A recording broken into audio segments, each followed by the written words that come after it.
Hello out there and welcome to Public Conscience. This is the anti-corruption program produced by the Progressive Impact Organization for Community Development, PRIMOG. PRIMOG is a civil society group with a mandate to promote good governance, participation, and accountability in Nigeria. I am Adaobi Obiabumo with Chidozie Ogbonnaya. Welcome to the program, and we are streaming live on Facebook at Official PRIMOG. That is Official PRIMOG, and PRIMOG is spelled PRIMORG. On Public Conscience on Radio, we seek to evolve a corruption-free society through the amplification of corruption stories reported by our partner media organizations and drawing government and citizens' attention for democratic action against it. This program is supported by the MacArthur Foundation. Today we will be looking at the need for citizens to imbibe the character and culture of integrity in their day-to-day activities. We will beam our searchlight on stories of Nigerians that display integrity in public space as well as the private sector. An American author, Spencer Johnson, said, and I quote, "Integrity is telling myself the truth, and honesty is telling the truth to other people," end of quote. The issue of the lack of integrity by some Nigerians who are saddled with one form of responsibility or the other in the public and private sector remains a troubling phenomenon. Nevertheless, some public servants and private individuals continue to stand upright in their area of influence, although the number of men and women of integrity is quite infinitesimal compared to those on the other side of the divide. Be ready to join us through phone and text messages in the course of the deliberation. The WhatsApp phone number to send your message is 0902-265-6167. That is 0902-265-6167. And this number is for messages only. So please begin to send your messages as soon as possible to 090-2265-6167. The numbers to call will be given shortly. On our previous programs, lack of integrity in the public sector was recognized as one major reason for the corruption in health, education, economy, governance, and so on. Do you think lack of integrity by people in leadership position is the reason why corruption is on a continuous rise in Nigeria? Will more Nigerians become people of integrity if leaders and politicians display integrity in their offices? And do you know that some Nigerians are still displaying integrity in public and private spaces? In April 2021, it was heartwarming when the news broke that a Nigerian who is an aviation security personnel at the Murtala Mohammed Airport, Terminal 2, returned a bag containing 2.35 million naira. Likewise, in the same month, the Federal Road Safety Corps, FRSC, returned 716,800 naira found at an auto crash site at Ozubulu along the Onitsha-Owerri Expressway to the family of the deceased.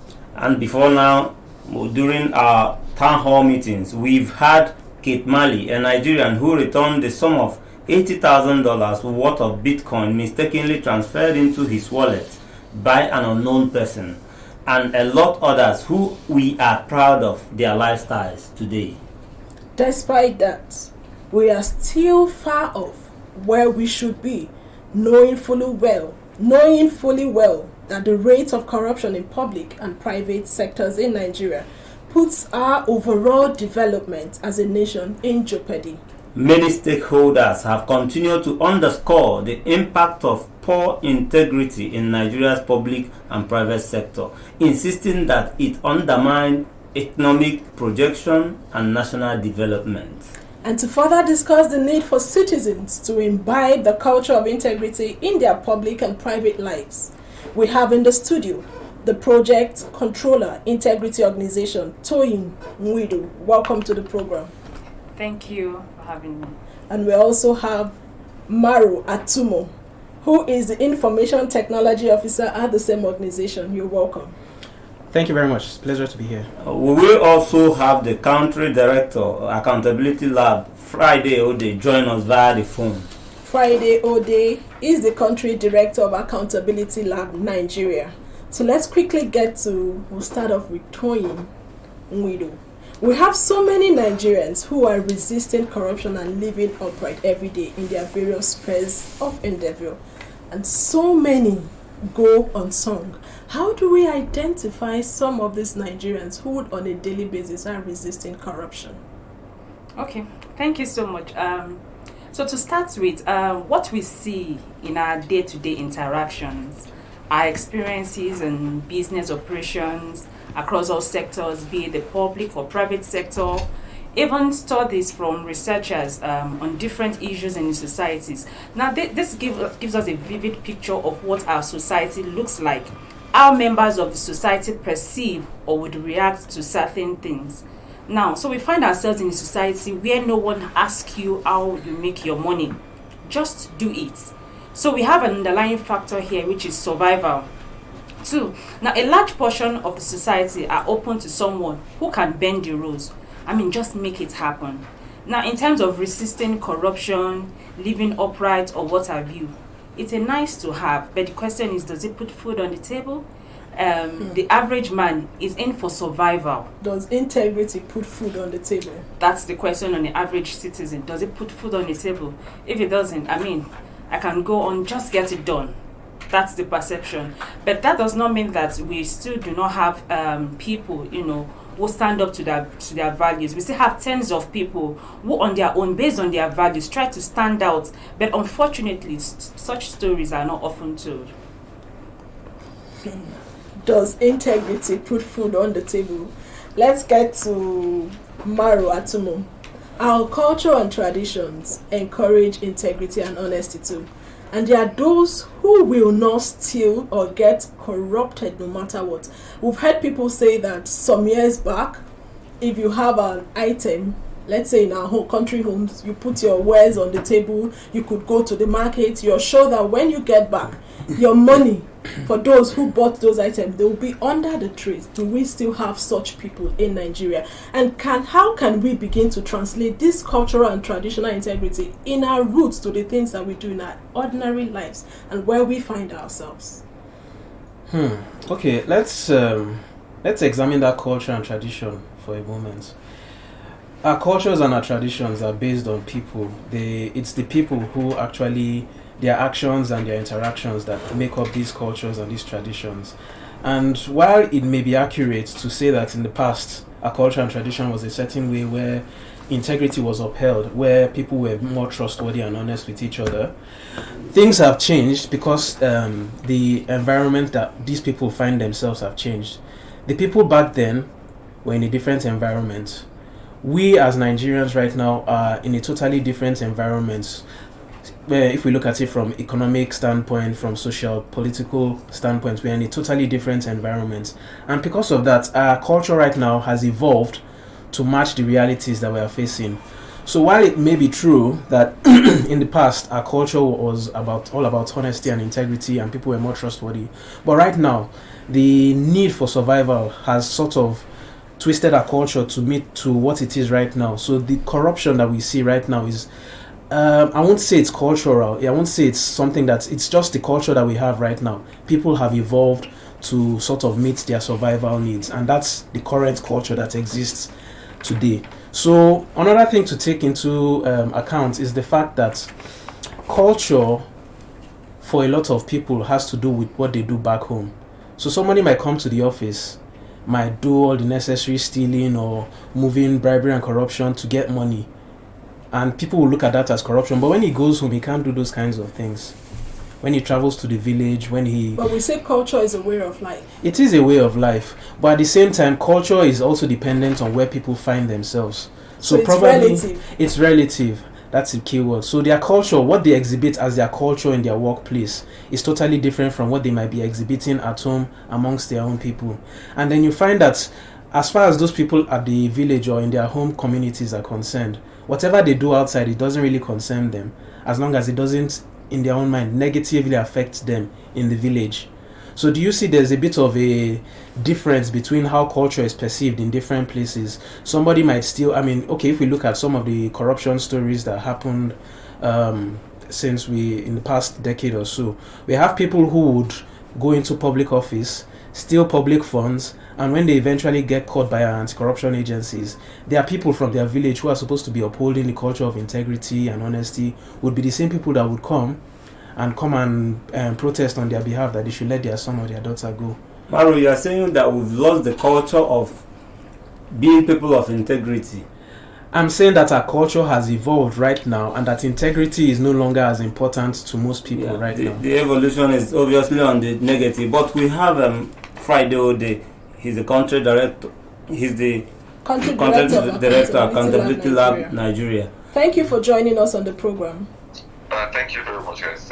Great conversation. I'm happy to be here as well. All right, let's get to it. Accountability Lab Nigeria have discovered hundreds of Nigerians of integrity in the past. How easy or difficult it is to find Nigerians of integrity nowadays?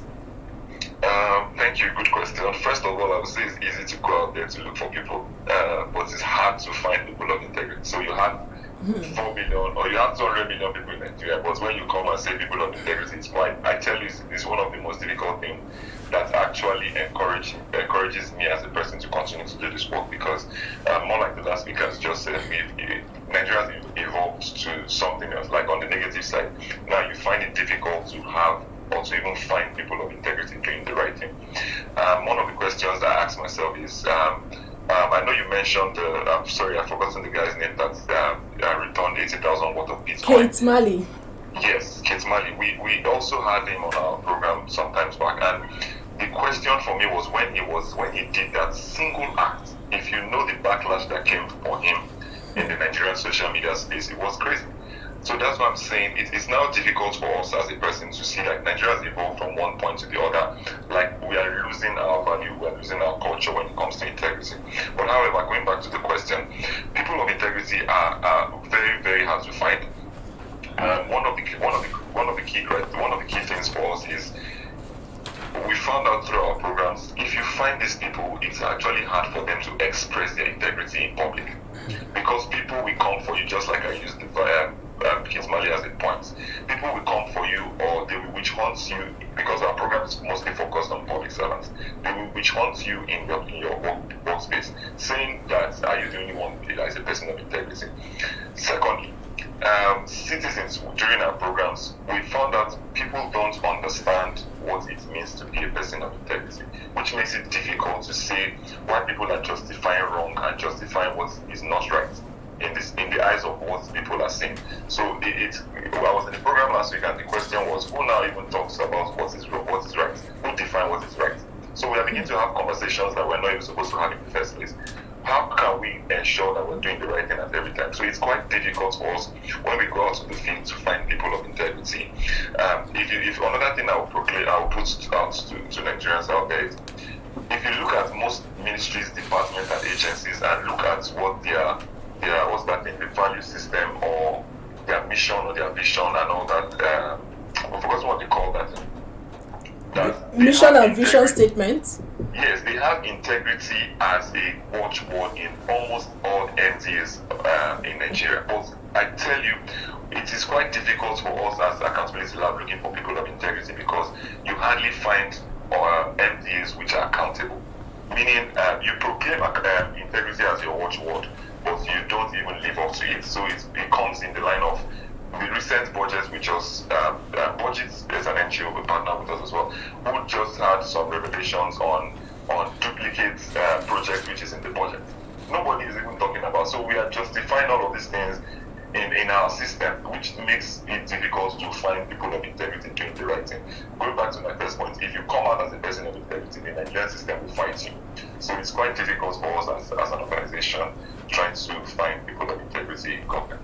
In our last programs, we've heard our speakers say that poor moral value has been identified as one of the reasons why integrity is lacking among citizens. How did we get to this point, and how do we bridge this? Thank you very much. Good question. Poor moral value has been identified as one of the reasons integrity is lacking among citizens.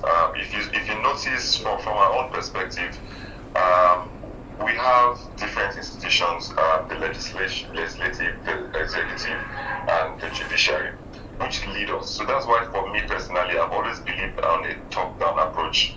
Though we also believe in the bottom-up approach for addressing some of these issues, the top-down approach has also projected to Nigerians that this is the way of living, this is the standard of living. So you see what somebody sets out to present a bill in the National Assembly, not because of he or us, because of the people, but because of something that will secure themselves. Yesterday, BBC had released a report on pensioners, how they don't get their pension over years. They are releasing their money. A governor in let me not mention states, forgive me please. Most of the governors have secured themselves to earn over 300% of pension when they leave office. Some of them have allocated to themselves one choice house in Lagos, one choice house in Abuja, one choice house in whatever state you mention. But they have those things secured for them when they're out of office. But nobody looks at what happens to the common man or to the Nigerian citizen. These are standards which have been set that have eroded integrity in the Nigerian space, which I find difficult in our context to say. Poor moral value has identified as one of the reasons integrity is lacking among citizens. What we see in most political parties is because they are out to look out for themselves, and nobody is looking out for the integrity of the society in recent times. Now, in the form of solution, accountability lab is catching them young through music and youth engagement. How can young people listening to us now key into your programs? Thank you very much for Prime Work. I really appreciate this. Our partnership, like I said in the last time we had the engagement, we're going to continue this forever and forever. We can't do this without you guys. And you guys are there at the studios for citizens and young people listening to us. Please reach out to us through www.accountabilitylab.org. Reach out to Primark. They will always point you to us because we work closely together. Most of our programs, our emails, our phone numbers. I'm not sure I will share my number, but as far as you can reach out to Primark, we are very open. Our office is here in Abuja, in Goren Park. But please, if you want to come by, please link up with Primark. They are one of our closest partners and one of the ones we count on to do the great work we do. Okay, thank you so much for your contribution. Yeah. And keep doing what you do. Thank you very much. I'll continue. I'll be here behind the scene listening to the conversation. If I have to call in, I will. Thank you very much. All right, thank you so much. All right, then. We just heard the voice of Friday Ode, who is the country director of Accountability Lab Nigeria. Back to what he said, integrity. Who defines what integrity is? Could you help us with your work with integrity organization? So what is integrity for the benefit of the person listening? Okay. At the start of the show, you also gave a definition of integrity as telling myself the truth. At Integrity Organization, we define integrity as doing things right and doing the right things. So that's, in other words, if you combine that with the first definition you mentioned, telling yourself the truth, doing things right, and doing the right thing, all of that put together gives you a clear description of what integrity is. It means that you yourself, when you tell yourself the truth, are you doing the right things when it comes to what is established in society, and are you doing things right? Are you actually trying to make the right choices with regards to both your personal conviction and how your choices affect those around you? If we were to refer to public office or to places, how would people know what to do, what is right to do? I think that's where the role of standard operating procedures or rules or guides help people. In society, we have laws. These laws are supposed to tell you what is right. So therefore, if you are breaking the law, then definitely you're against doing the wrong thing. Exactly. Okay, in your earlier submission, you did say that people have different attitudes in their hometown, rural communities, and then in the office. Yeah. Like these different attitudes, now how do we bridge it? Okay, so I would say part of the reason why people have these different attitudes, where they feel they can act one way and act a different way. It's because of exactly their offices. Yes, it's because the lack part of it is because of the lack of consequences. So if, for instance, you go to your community and you misbehave, there's a very, very strong likelihood that your family may be ostracized, that your community leaders may do certain things that affect you, because that directly affects the community. So you could say that they are more directly involved, and because of that, they are more willing to hold you accountable. But when people step out of that their nuclear environment, when they step away from their own local communities, you find out that there's a lack of consequences for things. If anything, people are even encouraged to break the rules, because as far as it's concerned, survival and getting results are most important. So if as long as you're getting those results that people supposedly want from you, whether you're doing the wrong thing to get it or not, people are more concerned about just getting those results, and there is no consequences for you breaking the rules. Like Machiavelli said, the end justifies the means. Exactly. And that is no matter how many people get hurt in the process, you got the results, and that's what's important. No long-term thinking, no obeying rules or consequence for action, like you said. Exactly. And that is unfortunate, because Adobe these days, you don't see people afraid of their family names. If I do wrong, my family names, my where I'm coming from. From what he said. Yes, from what he said. When your family are the ones benefiting and praising you for doing the wrong thing, but at the end of the day, those your wrong actions, your inactions, we all as a society suffer for it. Exactly. But let's get to Tony. Tony, how do you think our individual honesty and integrity rub on Nigeria, a country laden with issues of accountability, transparency, and good governance? Thank you. Good question. So the first question we ask ourselves is, we are talking about values now. So when we talk about the integrity, what do you hold in high esteem? So for me, my values are my beliefs, my convictions that guide me in terms of my behavior, my purpose, my vision. So these values, they eventually define people. They have a major influence on people's behavior and attitude. So these aspects of our lives, be it the spiritual, be it the moral, the family life, now they all form our values. Now you cannot give what you don't have, to start with. So it's our values as individuals that greatly affect our behaviors and attitude. That's one. Then two, so what do we now expect from someone who believes you have to get things done anyhow, just get it done as soon as possible? So many a times we are quick to make judgments on the government. You're not doing this, what's the structure like, and all of that. So take for instance the SME, the business owner who is seeking loan. So the question here is, what is your corporate governance structure? On your own, have you put things in place? These are your values. These are your integrity. Have you met the requirements expected of you to access loan?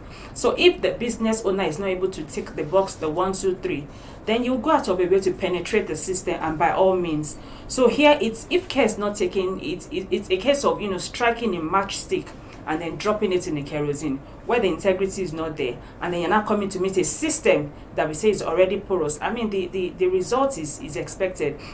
Now, already in the society, there are issues of public trust dilemma. We have poor accountability. We have transparency issues and all of that. But if we can own up to what we believe in, if I as a person in the society, I stand up for the right values, I'm able to inculcate this in my day-to-day activities, in my operations, without even looking at the right or the next person seated to me, I think it will make a long way. It's not about the person, it's not about the number of persons, but individuals in our various spheres of life. If we are able to stand up, to this change, to this integrity, I mean, by and large, it will begin to cascade down into the society. So definitely, yes, our values can go a long way in influencing the society. Our values. But earlier you said that difficulties of life can encourage lack of integrity.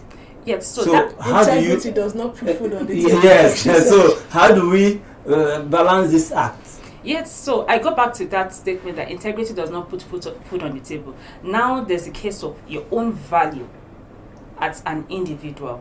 There's a struggle for survival, and there's a place of where do I stand in as a person. So in the case of a survivor, you are not moved by what is happening in the society. I mean, it's all by yourself that, okay, I will do the right thing. I'm a business owner. What do I need to do in terms of my system? What do I need to put in place in terms of my processes? Am I complying with laid down rules and regulation? This is all about you.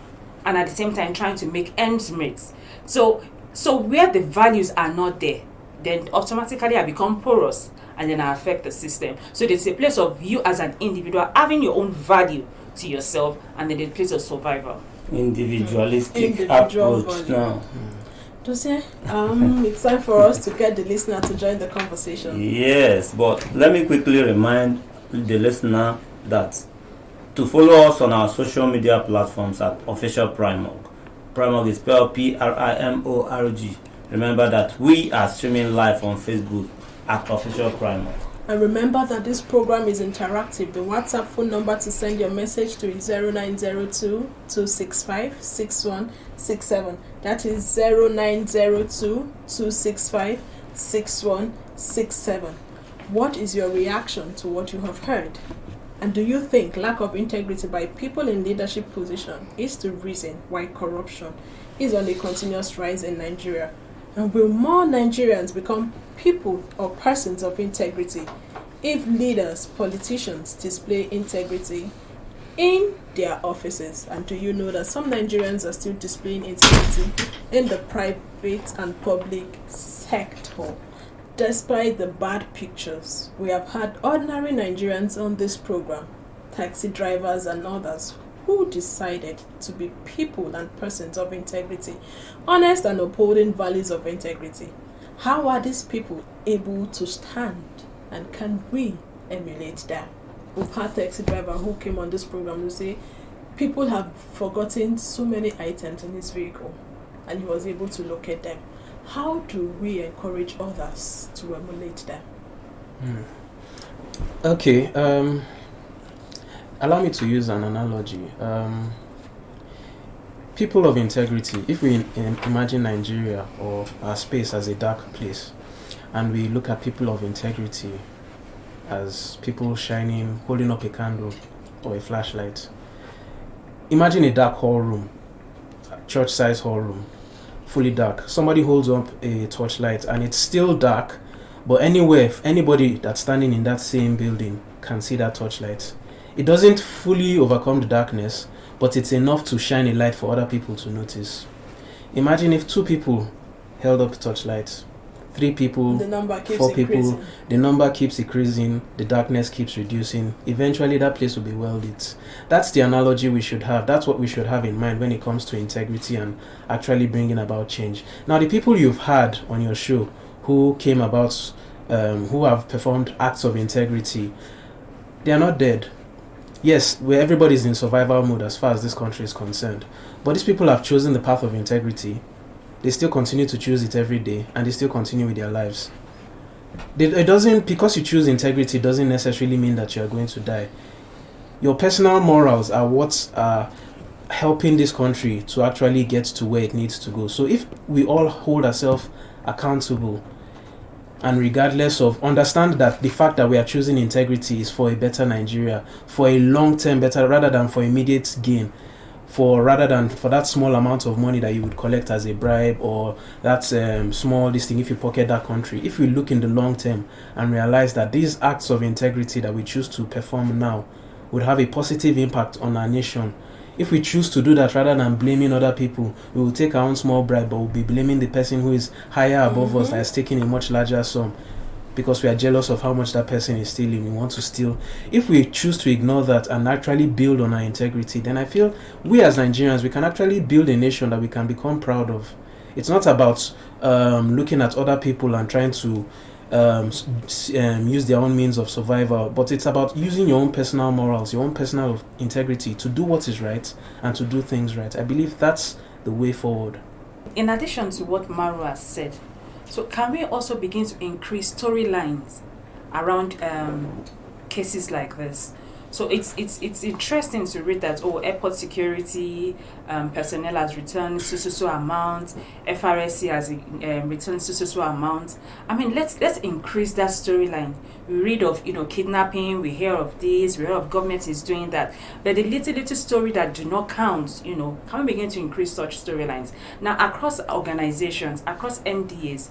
Can they be celebrated? Can there be a recognition, not necessarily in cash or in maybe it's given a plague or something?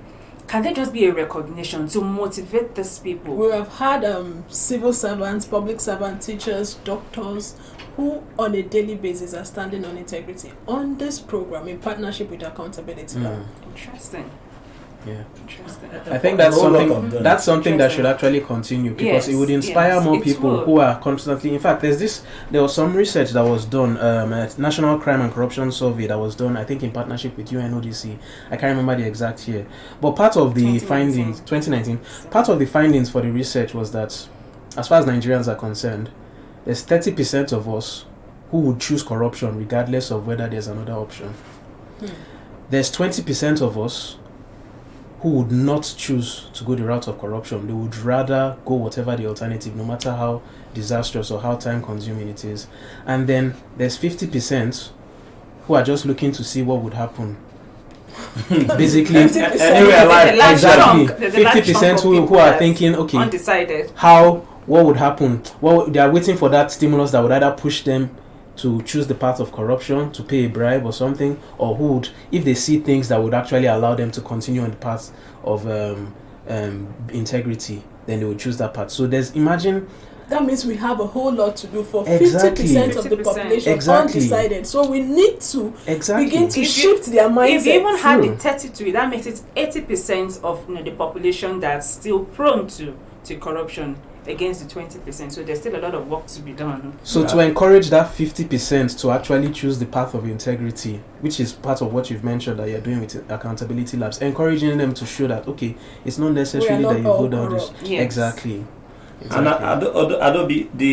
our people we talked with during our programs, town hall meetings about on integrity, all of them pointed to the fact that their family molded them, made them what they are. Socialization begins from the family. Very, very true. Are we paying much attention to the family these days in terms of integrity, Tony? Are you a mechanic out there? Someone brings his vehicle for you to fix, and quickly you remove what we call Indomie in Nigeria, catalytic converter, that is the real name, but you quickly remove it. You think it's none of your business, it doesn't affect you, you're trying to make ends meet from what Tony said, you're trying to survive. Or are you a civil servant? In your office, someone brings a file. You're supposed to take X file to Z office, and then you hide it under the table, waiting for him to give you a tip before you do ordinarily what you're expected to do, what you are employed to do. You wait to be paid before you do it. Are you a medical doctor? The patients are there. You don't attend to them. Or you are a pharmacist. You know that XYZ drug is fake, but because you want to make more money, you sell it. It doesn't affect you, but in a way, it does affect each and every one of us. We are all part of this society. Please go ahead and answer. Okay, yeah. So to bring it home, the family life itself is included in that survey Maro just mentioned, be it the 20%, the 30%, or the 50%, as the case may be. But I would also point out that it goes back to what we started with at the program, to say that there's a shift in this tradition, in our custom. Now, back then, cases of children that are not doing well in school. Now we hear of parents that will stand to their feet and say that until you understand what you are being taught, you write the examination, you pass the examination before you move to the next class. So the question is, do we still have such practice this day? I'm not sure. I mean, parents are enablers now. We want to make everything fast. My children must move on to the next class, whatever it will take me to be. I must, even up onto the institution level, you must know one lecturer or the other. So to cap it up, I will say that, yes, some families are trying, while some are not. I call them the enablers. But what we must know here is that the negative force becomes stronger when such practices comes from the home. I mean, you can get to the society, you can get to your place of work and choose. But where the enabler here is your father, is your mother, is your guardian. I mean, you're much compelled to just toe that line. So and you think it's right. And you think it's right, exactly. So you think, even though when you think it is not right, I have the back of my parents in this. I mean, I will just fly along with it. So as parents, we should also exercise that caution that if we are able to instill this morals, this discipline, I mean, it goes a long way. And when we even get to the larger society, yes, it might become a choice, but then those morals, we are formed.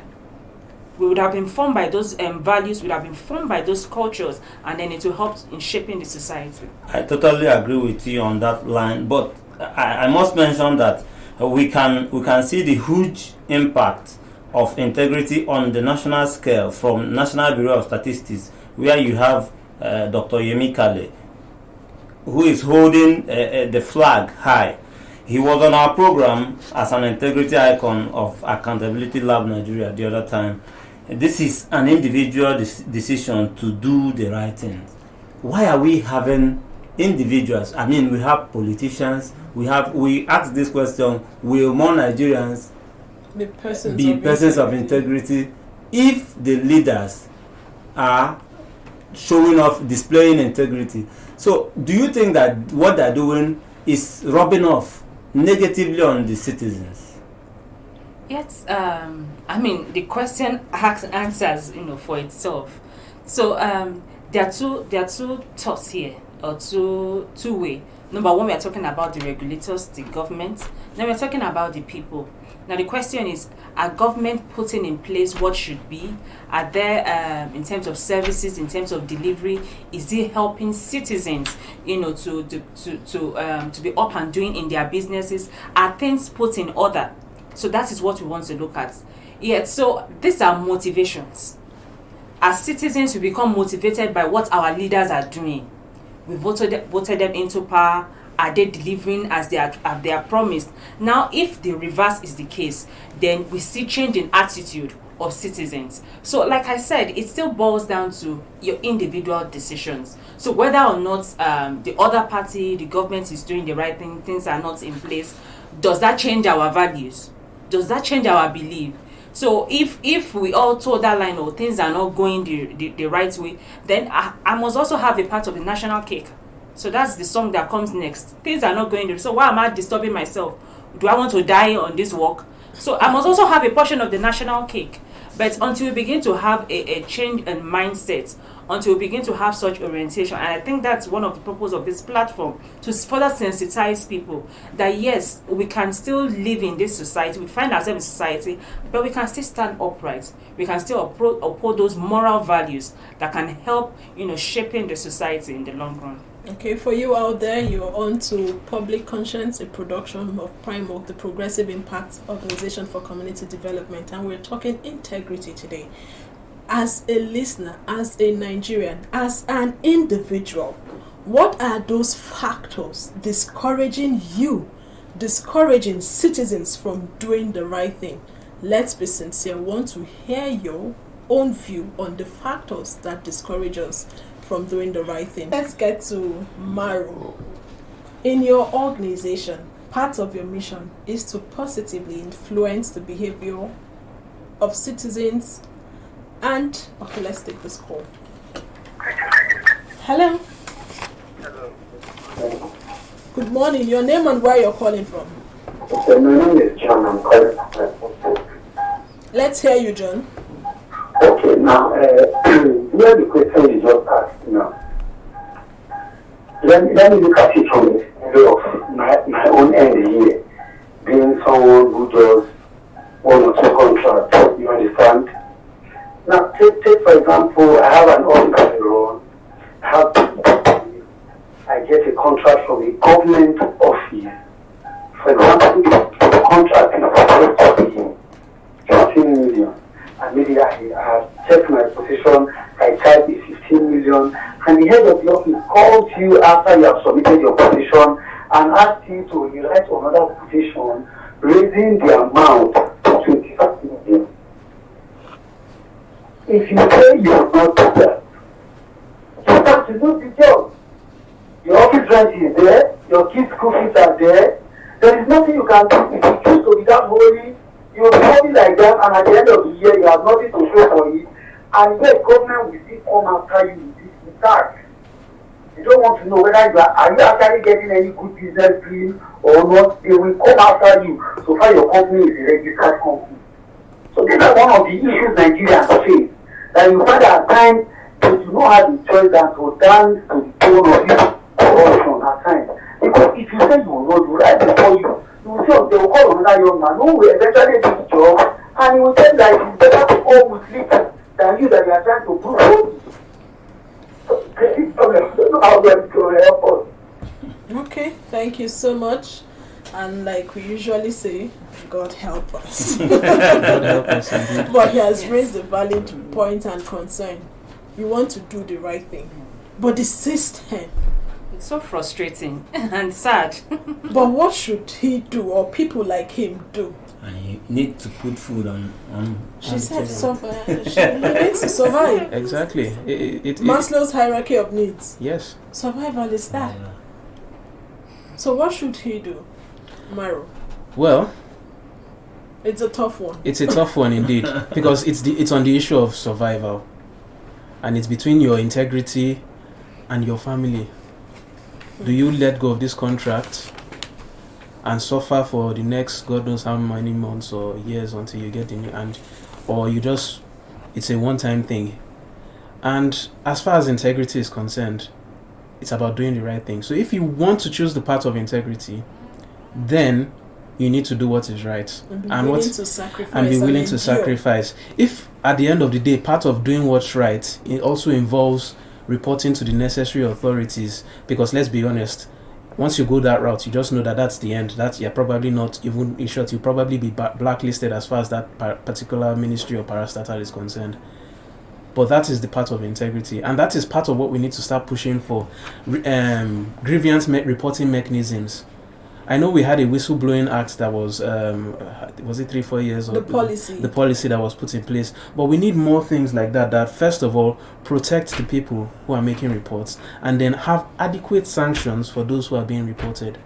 In an ideal scenario, if something like that happened and the person chose to report, all the people involved in that process would either be fired or face some sanctions or the others, and it would serve as a deterrent to anybody else who tries to do that. But unfortunately, we don't have those mechanisms in place, or the ones that we do have in place are not as effective. So therefore, this is the tough choice that this person is left with as far as this situation is concerned. We've had instances of, in fact, we had a conference about 2 years ago called Governance, Leadership and Ethics Conference in Lagos, where we had people in the private sector who had, you could call them titans of industries, who had grown their companies to a respectable level. And they actually came to speak to the attendees of that conference about how they were able to go about this without bowing to the whims of government or sacrificing their integrity. One of them was a construction company, and you know how big construction is in Nigeria. He said that it got to a point where they had to stop taking government contracts because of all those kickbacks that were expected from them. And yes, the organization suffered for a while, but eventually they were able to grow to the point where they even grew beyond Nigeria. So they are now integrity. Exactly.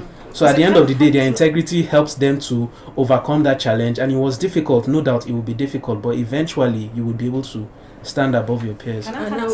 Before you do that, I will still ask the question again. As a citizen, what are those factors discouraging you from doing the right thing? We want to hear your story. Say something earlier. Okay, so we're talking about what should someone do, faced with such scenarios. So, can we also begin to have collective actions, across various sectors? Collective action? Yes. What I mean by collective action, building network, people that stand up for their values, people that are ready to do the right thing without nobody looking at them. What are those networks you find in your block, be it the maritime sector, in terms of businesses, government sector, what have you? For us in integrity organization, under one of our projects, in the maritime sector, recently we have come up with the Integrity Alliance Group. This constitute organizations, companies in the maritime sector to enable them port users to begin to demand and track and ensure compliance of SOPs across these ports. So wherever you find yourself, what network can, because there's what do I call it? There's force with number, and then when this number increases, the government will, at the end of the day, will begin to put down their ears to what are these people saying. So it's not in all cases that we cut corners, but A, B, C, D. I see A, B, C, D also trying to, do the right thing. Let's pull forces together. Let's come together. Let's form an alliance and then deepen this conversation on integrity. So if you think you're going through what like the caller just said, you're not alone. You're not alone. Absolutely. There are other people going through the same thing. From what you said, building alliance. If you come together, you become a force. Become a force to reckon with. And maybe Maro will help us finish up on what they are doing in integrity of organization. Okay.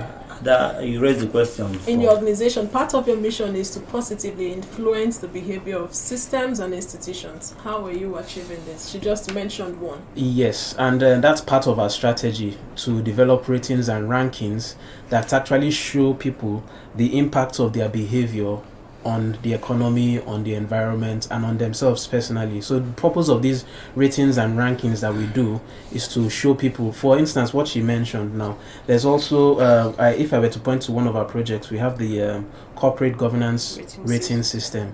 We run this in partnership with the Nigerian Stock Exchange, and it's a system whereby all listed companies on the Nigerian Stock Exchange go through this ratings process to identify weaknesses in their corporate governance practices, to sensitize their board members and directors on their fiduciary responsibilities as board members, and then eventually to rank these companies in such a way that shows their level of corporate governance compliance, and to also let's take this call. Okay. Could you please reduce the volume on your radio sets? Hello? Hello? Okay, I think he mistakenly dialed this number 090 30,899, or you want to call back 080 998 770. We can accommodate one more call before we wrap up.